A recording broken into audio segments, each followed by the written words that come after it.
Hey, it's Elge from Simple Lines Anatomy. This one is as fun as it is interesting. And so it's how to fall asleep with one easy trick. And this one actually works. It's not just clickbait. We noticed this coming up on the internet. A few different posts mentioned this way of tensing up the body to allow relaxation of the body. Now, we recognized it right away as a principle that's used in physiology and anatomy and then manual therapies.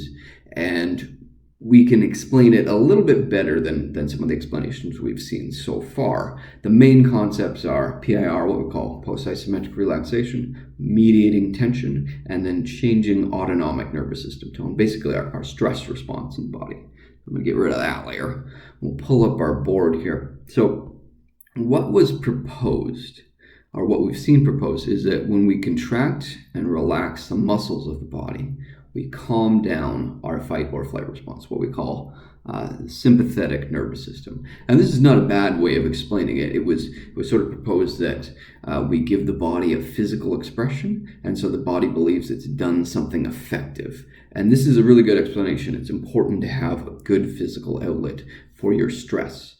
But there's a more complete explanation, which we're going to go for right now.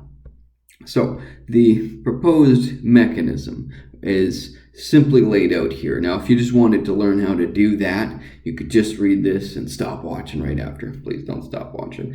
Anyways, we are in a laying position. So this guy right here, we're in a laying position, and we contract all the muscles in the body. We need to contract them all essentially simultaneously. So back and front and left and right and arms and legs and all that, they're all contracting at once.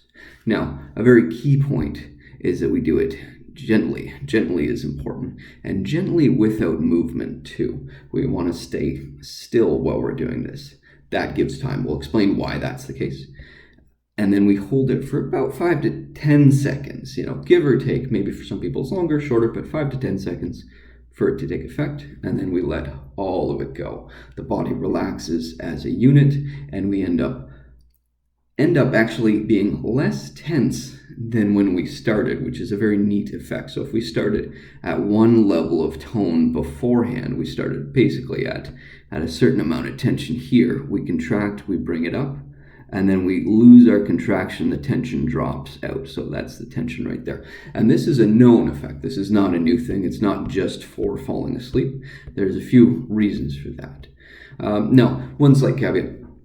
If you have a known pathology that impedes your sleep, this might not work for you. If you have an injury, if you have a disease or condition, you may find that this doesn't work for you. And so that is the case. But for a lot of people, you will find contracting all your muscles gently without moving and holding it and then letting it go helps you drift off to sleep that much better. Now, what it doesn't do is keep you asleep. You may find it modifies that a bit, but if you have trouble staying asleep, it might not work out as well. But if you have trouble just calming your mind down to fall asleep in the first place, this tends to work out okay. Okay, so we need to bring in one concept, the concept of just tension in the body. So tension, muscular tension. So again, just to review, when we contract all of our muscles, or even a single muscle, when we contract that muscle and hold it and then let it relax after, we end up with a lowered tension. So tension ends up being lower. And if you fall asleep, if the result is that you fall asleep better, it's telling us about that tension and its effects on the body. It means that if I drift off better, I achieve a better parasympathetic state afterwards, the rest and digest state. It means muscular tension increases stimulation. So if instead we increase muscular tension, we increase stimulation. Whether it's direct or it's in a secondary way, muscular tension seems to increase sympathetic stimulation. So conversely, if I decrease muscular tension, I decrease that sympathetic stimulation. We're pretty sure, maybe is the key. But this is really important because manual therapies such as chiropractic and osteopathy, physiotherapy, athletic therapy, all these things, we're aiming to achieve relaxation of the body, better joint positions. And so if this is the case, if muscular tension is something that's keeping sympathetic stimulation up, and getting rid of muscular tension gets us into a more parasympathetic state, a rest and digest state, it means that muscular tension alleviating it has a big effect on long-term health of the body and many of the processes of the body. So to do this, again, whether it's one muscle or all the muscles simultaneously or just a muscle group, we're using a reflex or a system called post-isometric relaxation. So PIR for short, isometric relaxation. And what that means is pretty simple. It's actually straightforward once you understand what the words are saying. Post, after. Isometric means a contraction without changing the length of the muscle. So this is like you're just holding it still while contracting the muscle. And then relaxation is relaxation. And so when this is done, when we contract a muscle isometrically and we allow it to relax fully, we'll change the amount of resting tone in the body. We'll change how much that muscle is contracting overall. And it has a lasting effect too. This is important. So let's switch to our example here. So there's a few different mechanisms going on here. Let's say this is our bicep muscle. Looks enough like a bicep. So the bicep muscle contracts. It adds a contraction. Normal thing it does all the time. We've got tiny little receptors called Golgi tendon organs in the tendon of the muscle. Now, more modern research would say that there are similar receptors all along, but we're okay. We're just going to go with the tendon because that's the most well-known one so far. So there are these receptor points in the tendons, and there's a lot more. I'm drawing 3 because it's convenient. And those will report back a change in tension to the CNS. Now, this would be the spinal cord. I'm not going to draw it in, just CNS for short, as long as we get that. So that it reports back to the CNS. So GTO, Golgi tendon organ, senses tension. It's different than length. And when we get an increased tension, what the CNS will do after that contraction has been released, it will send an impulse back, or the impulses it starts sending back are of a lower tone. They're of a decreased tone than we previously started. And there's a very simple reason for this, one of which is it's just normal regulation of muscle tone while we're moving. Another reason is actually to safeguard the body against heavy weight. So if I put a big heavy weight here and it weighs way too much, it's a giant thing, and it's too excessive, what the body wants to do is actually shut down the contraction. It will just X that right off. It'll go, no more contraction, and you'll drop that weight. That's a very important thing, and it stops the muscle from being ruptured. However, that is important. The weightlifting failure mechanism is good, but it's also just about making sure the muscles stay in the right tone.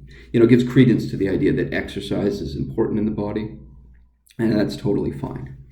Now, here's the thing. This must be done isometrically. It means it can't move. The joint can't move that it crosses, and the muscle length basically can't change because we have a different set of receptors, and they're said to be in the belly of the muscle in the actual tissue, and what they're called is muscle spindle fibers, and they look nothing like that. But in any case, they have a very opposite effect to this. So these muscle spindle fibers will also send information to the CNS, and they will change the contraction muscle. They'll actually increase the muscular contraction more so.